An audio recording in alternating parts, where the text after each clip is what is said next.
ഈ വാർത്തകൾ നിങ്ങൾക്കായി അവതരിപ്പിക്കുന്നു saint Joseph's hospital, Karuvanchal. Cherupuzha പഞ്ചായത്തിലെ 19-ാം വാർഡിൽ പടത്തടത്ത് യുവ കർഷകൻ കോക്കാട്ടുമുണ്ടയിൽ ടൈറ്റസിന്റെ നിരവധി വാഴത്തൈകൾ കാട്ടുപന്നികൾ കഴിഞ്ഞ ദിവസം രാത്രിയിൽ നശിപ്പിച്ചു.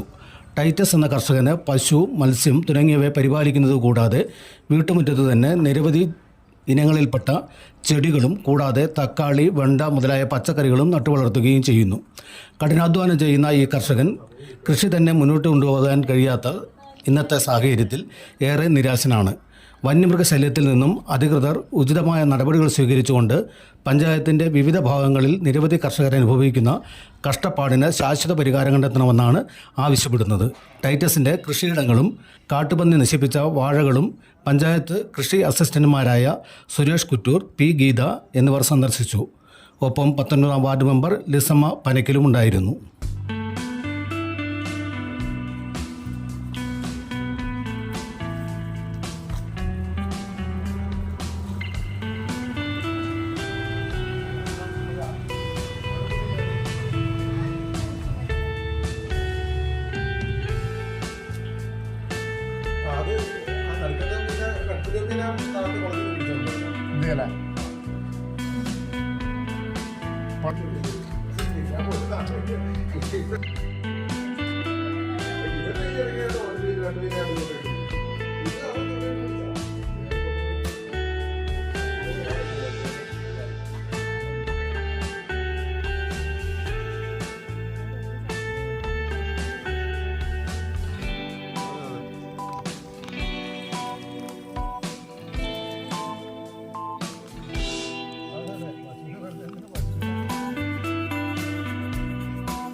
ചെറുതായോണ്ട് കിളിക്കും.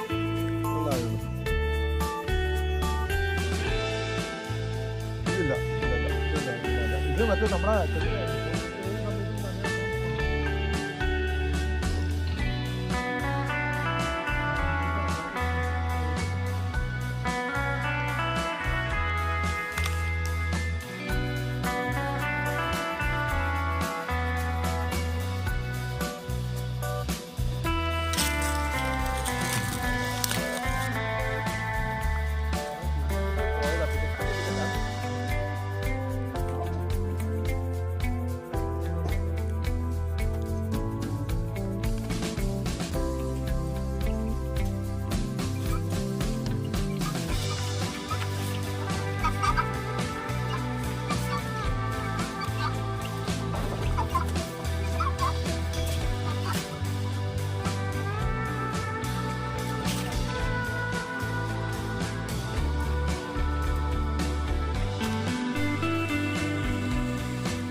കാക്കഞ്ചാൽ പടത്തടത്ത് പന്നി വന്ന് കൂട്ടമായി വന്ന് നശിപ്പിച്ച വാഴകളാണിത്.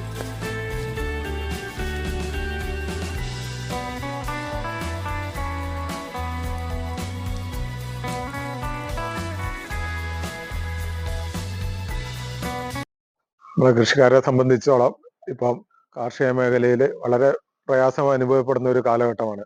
കാരണം വന്യമൃഗങ്ങൾ വന്നിട്ട് കൃഷിയെല്ലാം നശിപ്പിക്കുന്നു.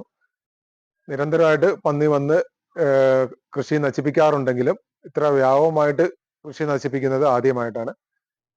കഴിഞ്ഞ ദിവസം രാത്രിയിൽ പന്നി ഇറങ്ങി ഏത്തവാഴത്തോട്ടങ്ങളിൽ കയറി ഏത്തവാഴകൾ വ്യാപകമായി നശിപ്പിച്ചു. മൊത്തമായിട്ട് തിന്ന് നശിപ്പിക്കുകയാണ് ചെയ്തത്. അതുകൊണ്ട് ഇപ്പോൾ കർഷകർക്ക് കൃഷി ചെയ്യാൻ വേണ്ടി ഒരു താല്പര്യക്കുറവ്. ഈ വർഷം വെച്ച കപ്പ കൃഷി മുഴുവൻ പന്നി നശിപ്പിച്ചു. അതുകൊണ്ട് ഇപ്പം വീടിന്റെ അടുത്ത് മുറ്റത്ത് കപ്പ നടേണ്ട ഒരു അവസ്ഥയിലേക്കാണ് വരുന്നത്. ഇങ്ങനെ പോയാൽ കാർഷിക മേഖലയിൽ കുറുമ്പൂക്ക് കൃഷികളൊക്കെ അല്ലെങ്കിൽ വാഴ പോലെയുള്ള കൃഷികളൊക്കെ എങ്ങനെ മുന്നോട്ട് കൊണ്ടുപോകും എന്നുള്ള ഒരു ആശങ്കയിലാണ്. അപ്പോൾ ഇതിന് അടിയന്തരമായിട്ട് അധികൃതർ ഇടപെട്ട് വേണ്ട നടപടികൾ സ്വീകരിക്കണമെന്നാണ് ആവശ്യപ്പെടാനുള്ളത്. 18-ാം വാർഡില് നമ്മുടെ യുവകർഷകനായ ടൈറ്റസിന്റെ കൃഷിയിടത്തിൽ 2023-24 പദ്ധതി പ്രകാരം കുറച്ച് വാഴവിത്തുകൾ കൊണ്ടുവന്ന് നട്ടതാണ്. അപ്പം കഴിഞ്ഞ രാത്രിയിൽ കാട്ടുപന്നി ഇറങ്ങി അത് മുഴുവൻ നശിപ്പിച്ച നിലയിലാണുള്ളത്. നമുക്കറിയാം, നമ്മുടെ പഞ്ചായത്തിൽ കുറേയേറെ വാർഡുകളിൽ നമ്മൾ ഈ ഒരു പ്രതിസന്ധിയെ നേരിട്ടുകൊണ്ടിരിക്കുകയാണ്. കർഷകർക്ക് കൃഷിയിലേക്ക് ഇറങ്ങാനുള്ള ഒരു മടി അതുകൊണ്ട് തന്നെ നമ്മൾ കാണുകയാണ്. ഇങ്ങനെ കൃഷിയിടങ്ങൾ നശിപ്പിക്കപ്പെട്ട് കഴിഞ്ഞാൽ കർഷകരെങ്ങനെ മുന്നോട്ട് ജീവിക്കുമെന്ന് നമുക്ക് മനസ്സിലാക്കാനായിട്ട് സാധിക്കുന്നില്ല. അതുകൊണ്ട് അധികാരികളുടെ ഭാഗത്തു നിന്ന് എന്തെങ്കിലും ഇതിനുള്ള ഒരു നിയമ നടപടികൾ സ്വീകരിച്ച കർഷകരെ ഇതിൽ നിന്ന് ഒന്ന് കരകയറ്റണമെന്നാണ് എനിക്ക് ഈ അവസരത്തിൽ പറയാനുള്ളത്.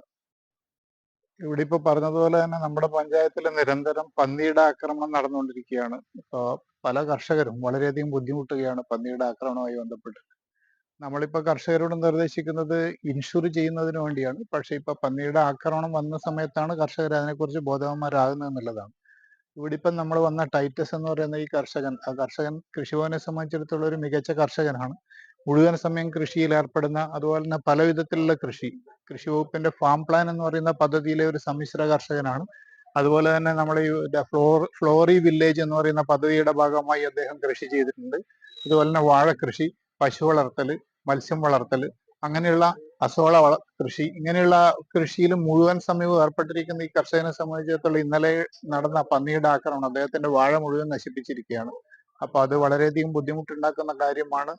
അപ്പോൾ ഇതിനെക്കുറിച്ച് നമുക്ക് എങ്ങനെ പ്രതിരോധിക്കാൻ പറ്റുന്നതിനെ കുറിച്ച് കൃഷിഭവൻ ചർച്ച ചെയ്തതിന്റെ അടിസ്ഥാനത്തിൽ ഒരു സോളാർ ഫെൻസിങ് ആണ് ഇപ്പൊ ആത്യന്തികമായി ഇതിനെ പ്രതിരോധിക്കാനുള്ള ഒരു സംവിധാനമായിട്ട് നമ്മൾ കാണുന്നത്. നമ്മുടെ പഞ്ചായത്തിലെ ഒരു 2-3 കർഷകർ, ഒരു 4-5ഓളം കർഷകർ സോളാർ ഫെൻസിങ് ഏർപ്പെടുത്തിയിട്ടുണ്ട് സ്വന്തം നിലക്ക്.